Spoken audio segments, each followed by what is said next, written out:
Greetings. This is the Grumpy Old Slan, and today we're going to take a look at an illustrated book, one that I loved when I was a kid, and which I'm hoping to share with you. And it's Spacecraft 2000 to 2100 AD by Stewart Cowley. This is supposedly a book released by the Terran Trade Authority. It's a handbook on spacecraft. So we'll take a look at them and go through it one page at a time. So we've got a typical type of illustration from these books here on the cover, showing one large spacecraft with an escort. And let's get into it. We have here the inside front cover. We see the little flap, which gives you some teaser text. And this is also where we have the only artist credit, which is the cover is by Angus Mackay or McKee. I've heard both pronunciations.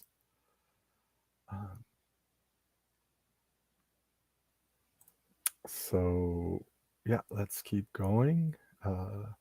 There's another title page. The table of contents basically lists the various spacecrafts that are going to be discussed in the work, and it's divided into two parts: the military craft and civil and commercial crafts. And there's a small section at the end of unidentified alien artifacts, shall we say. There's a bit of a history of what the Terran Trade Authority apparently is, which is we're a bit ahead on we're a bit behind on this timeline, since it was supposed to be founded in 1999 AD, and while we still don't have commercial space travel. So there we go. They give it's a future history. So we see how they were very optimistic. This book was published in 1978, and they forecasted that in 87 we'd have nuclear-powered engines, ion and plasma systems. A few years later, World Community Research Council would be formed, and tons of space exploration would get done. And by 2004, the first space freighter would enter service. So to have a freighter in space, you need a lot of people in space to make it worthwhile. It also gives you some of the future wars in this history, etc. So let's get into the spaceships. So this is a typical spread. We have a brief text describing the spaceship, what it was for, what it was good at, what it was, what the problems with it were. Often there's a little black and white sketch, maybe of the interior or some other technical detail, and a color illustration showing the ship in action. In this case, shooting at another spaceship with two of them. Actually, we can see a small one in the background there. So that's a rather nice illustration. And here we have another one. This is a smaller ship, as we can see, based on the figures in the foreground. This is the Cutlass, possibly the best remembered ship of the war. The Cutlass won its laurels during the fiercely fought Battle for Mars in 2052, when the Proxima battle fleet broke through the Sentinel line. Although a fairly simple construction, it proved itself to be efficient and robust, with a legendary ability to absorb punishment. And here we have a little sketch of its of the spaceship. They also give you specifications, who the manufacturers were. In this case, there were various. What kind of classification it has. Was a local defense interceptor. The type of drive it had. The number of personnel required to crew it. The type of armament it had, and the type of defensive armor it had. So this is very reminiscent. If you've ever seen books cataloging tanks or battleships and stuff, they'll often have stuff like that. Not so much Jane's maybe, but the stuff more aimed at the general public will often be like that. And they'll also, like they do here, tell a little story of a memorable battle or event that the craft in question was involved with.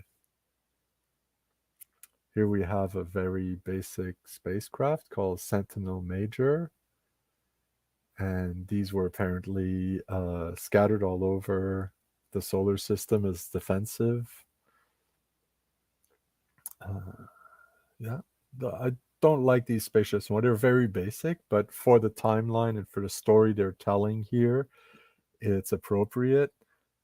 One of the things I find quite funny is that they're taking off, you're seeing some stuff getting scattered, and in the bottom right hand corner here, you can see what seems to be a very old fashioned car flying about. Where it came from, nobody knows, but little touch of humor there. And another one, the CAM Cyclops.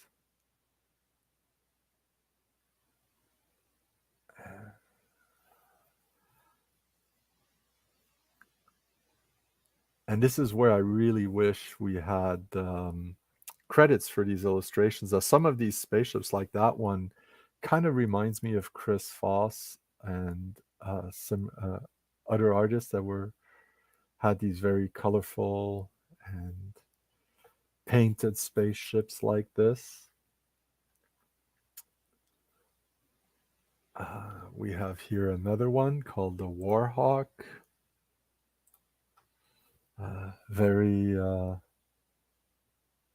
small ship, and we see it reaching, going into a flying base of some sort. We can see smaller ships entering it. And it's basically that Warhawk is that big, huge ship that's more of a base, fueling, repair station, etc. And then here we have what's known as the Sky Base, which seemed to have been just like put in orbit a bit everywhere in the solar system for ships to stop at. This illustration reminds me of that illustration from 2001, the poster where you see like a space shuttle come out of a rectangular opening in a much larger that's in a much larger structure, and we have something. The point of view is different. Here we're facing that rectangular opening. We're not seeing it from the side, but the event shown and the very rectangular opening are kind of remind me of that illustration. We can see some of these spaceships also more organic. That green spaceship kind of reminds me of some Jim Burns spaceships, or the other way around, maybe, I don't know.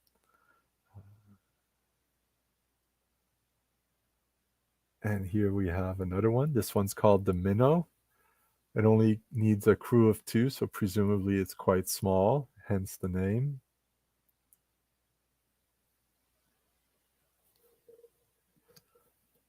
And again, lots of descriptive text talking about the history of these ships and the war with Alpha Centauri. I think it's with Alpha Centauri. I didn't reread the whole book before this. Another one, the Manta, which is this yellow ship in front that's actually being attacked here. Although it seems to be a pirate ship from, if I look at the emblem on it, that skull and crossbones. So it seems to be an alien skull. That's kind of like a nice little touch there. And another one, more geometrical, this one. Straight lines and polyhedral shapes also being attacked.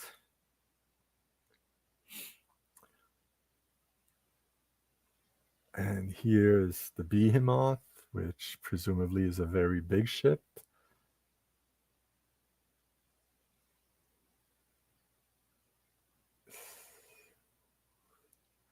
an interceptor. Again, very colorful. This one seems to be flying an atmosphere. I think those are buildings somewhere, like some futuristic city. The Shark, which is this small yellow, sorry, small yellow fighter type ship. But flying in front of what is this spherical spaceship. Clearly, I would guess it could very well have been inspired by the Death Star, but some old pulp SF did also have spherical spaceships, but the second smaller one in front seems to like makes it at first glance, without looking too closely, look like the Death Star with that circle thing in it. Although that's not the case here, but the Piranha, it's a single crew person, little what they call an interceptor, fighter plane type thing, since that's atmospheric. Presumably, it would drop out of space into the atmosphere of a planet as part of the initial attack. Deal with any aircraft while the troop transports and stuff are getting down to the surface. Here we have what they call the tarantula, which is this very four-legged, seems to have four legs, and small defensive craft according to its specs.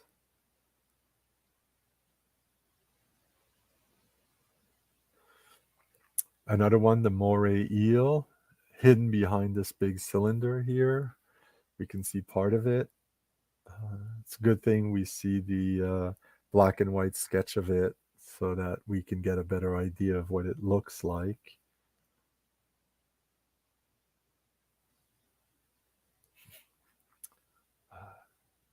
This one's a long-range missile carrier.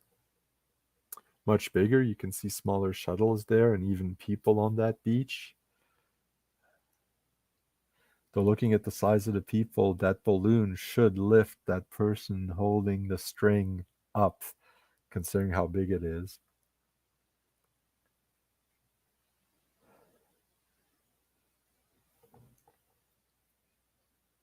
Yeah, this is an interesting one. Not so much for its design, it's very plain looking, but the little story they put onto it is all about how there were tons of them built and then they were decommissioned and people would use them as they could be used as accommodations, so people converted them into homes. Sometimes they'd be mobile if the engines were still on, sometimes not if the engines and anti-gravity units were removed. So kind of interesting approach here. Not all the spaceships are used as spaceships. They get recycled in other capacities. So again, a large, huge freighter. You can compare it to the size of the city it's floating above. Just a little point is that pattern of yellow dots is because of the scan and the dot pattern of the print.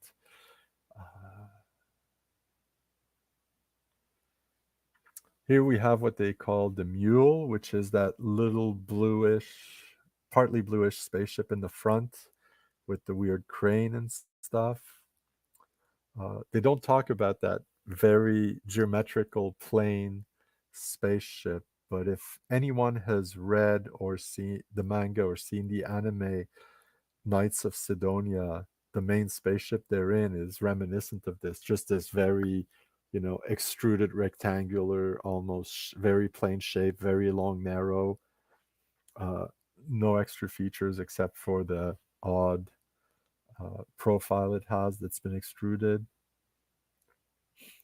which really for a spaceship is fine because there's no air resistance in the vacuum. And we can see part of a round structure, which might be like wherever the docking yard or whatever that this big spaceship is in. This is the Martian Queen, And this was apparently, oh yeah, we're into the commercial stuff now. They don't actually announce it with a title page or anything. So, yeah, the last few, okay, that's the last military one. They talk about how it was repurposed in civilian life, and then we get into the civilian stuff. Uh, this one's apparently a liner, so a space liner. What's interesting is like one of the paragraphs is like, unfortunately, none of these have survived, and none of them remain. And if you think of all the boats from the heydays of the transatlantic cruise ships, you know, from the 100 years or so ago, very few of them are left. And here is the Interstellar Queen, another transport ship. And if you've seen Firefly, doesn't the Serenity remind you of this ship? That similar, you know, neck and the head where the pilots are. Uh, you know, this is bigger. Apparently, it has 5 flight officers, 2 technicians, 75 cabin crews, 6 flight officers, and can hold almost 900 passengers. So, way bigger than the Firefly. But the shape of it really reminds me of the Serenity. Here we go. We see it again. This time in space. The back of it doesn't look like the Serenity. It doesn't have that round Firefly type engine, but still the front is very reminiscent to me. Again, we see it up here, and on the ground, some big machines, presumably colonists working on setting up their colony. The Miami spaceport,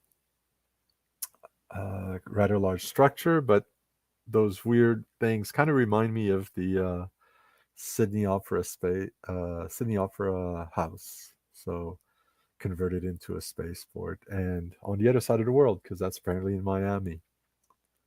Uh, I don't know where there's ground like that in Miami, though. My understanding is it's all fairly flat and there's not a lot of rocky stuff. The Nomad Industrial Complex,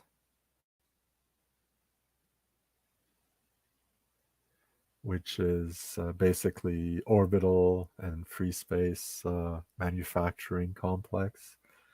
Quite big. You can see that spaceman there at the bottom of the page. It gives the whole thing a sense of scale. Then we have the Skymaster, which is just a private cruiser. Because yeah, eventually, of course, everyone will have their own little spaceship that they can fly around in. This one going to the UK apparently. We have another one. This one more traditional design, like the center body, 2 wing-like uh, structures with the engines at both ends. We see a lot of pulp age spaceships that are actually like rockets with 3 of these things or 4 of these things all around. So they just took that idea and made it more like a plane with 2 of them. This is a fun little one.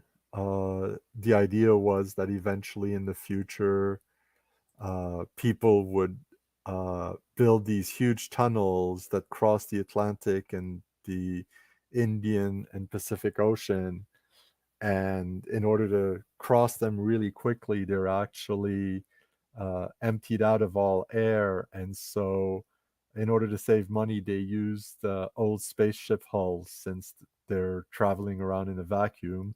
Why not use something that's already made to travel in a vacuum? except this would be apparently under the ocean. You can see here a map showing some of the main routes going from like the LA area to what I guess is probably Manila. There's a few islands missing here, and from like Australia to South Africa, from the UK to Canada, and from Brazil to this looks like it's Lagos. Not sure, but Africa in any case. So that makes sense. You don't want too many of these if they're like filled with vacuum and huge and travel very fast. And presumably you also have land-based travel that's quite quick. An interesting idea there.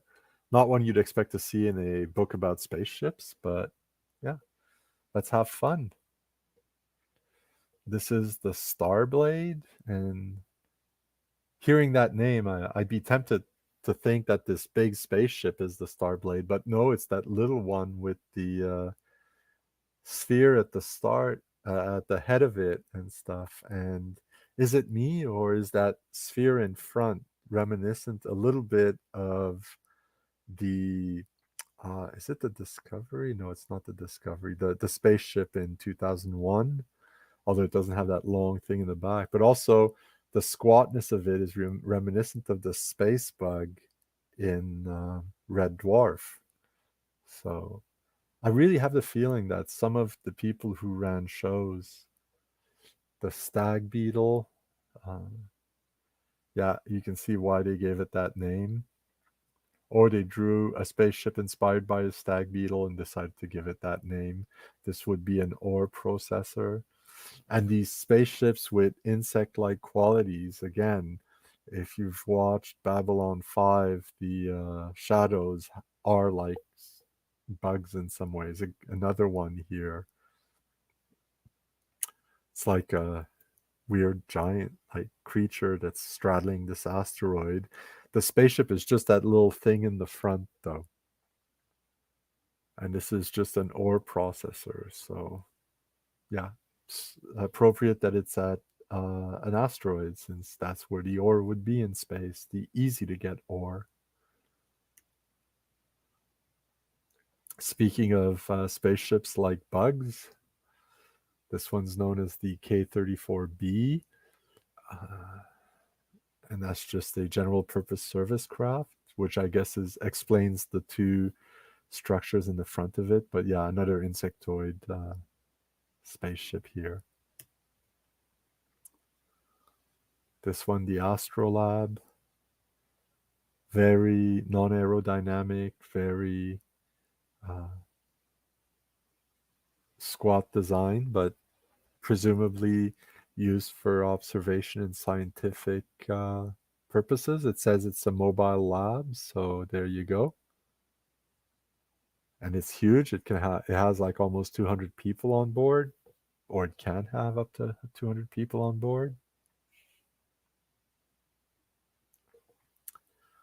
Voyager 2 Conestoga. So clearly this is a colony type ship, kind of thing that you send out to another star to colonize it. What's not clear is which of the two spaceships unless one is the Voyager 2 and the other one's the Conestoga, but you don't know which one's which. So there we go. Oh, and this is a fun one. These are the unidentified alien artifacts, shall we say. And these are city ships of Alpha. And we see some people near a tractor of some sort, a vehicle of some sort in the foreground, but these huge structures in the back. And we can see the cylinder is actually like a base, and then the structure on top that's vaguely flying saucer shaped is you can see one flying off.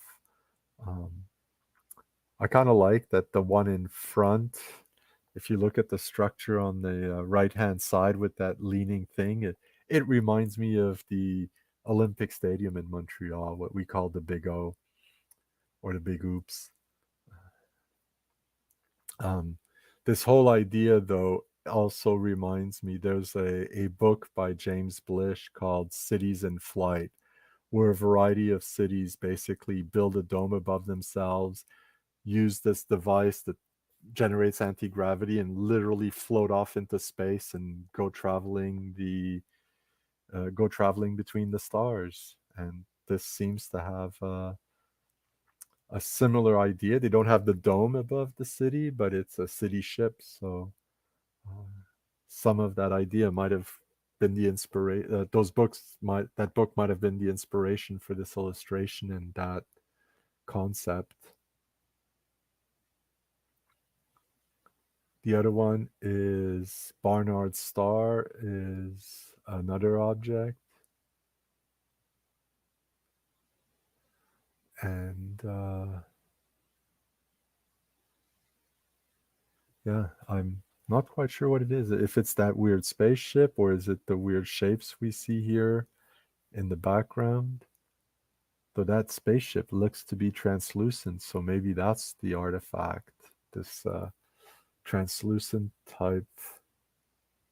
Oh, it seems to be appearing and disappearing. Maybe.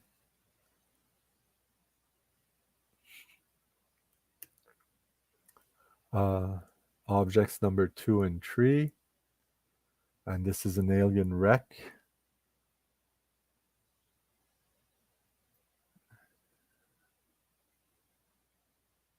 Again, mysterious. You see parts of it. You can tell what some of it might have been, but you don't know.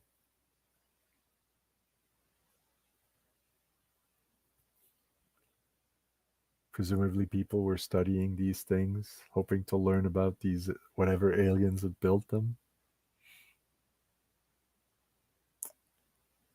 Another unidentified alien object. This one's in orbit, although the alien spacecraft, the shipwrecked spacecraft in Alien, kind of has a similar feel to it in some ways. Though this is probably bigger, and there's a lot of differences, but just this odd, weird structure that doesn't seem to have a front or a back or anything like that.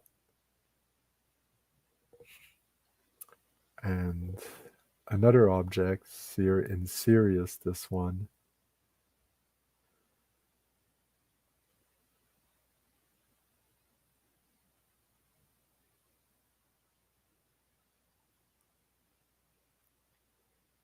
And another one, this one half submerged in water, clearly a wreck of a spaceship. And that's the end of it. And true to form, the biography of Stewart Cowley, who's the writer, and I know he was also an artist, so he might have done some of the illustrations for this book. Uh, you know, writes up a little fictional biography about how he has gained firsthand experience with many of the ships described in this book, and he was posted here on Mars and whatnot. And finally, just a back cover, just another illustration. So that was just a quick look at Spacecraft 2000 to 2100 AD by Stewart Cowley. And I'm not seeing any comments, though a couple of people are watching. Not sure. So at this point, unless you guys have questions or want to look at something again, I'm just going to end the stream.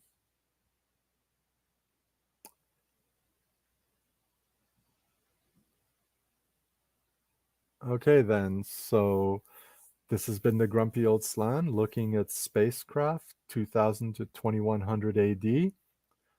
Next week, I'll be in Elfbait's By the Sword campaign, starting at 8 on Monday.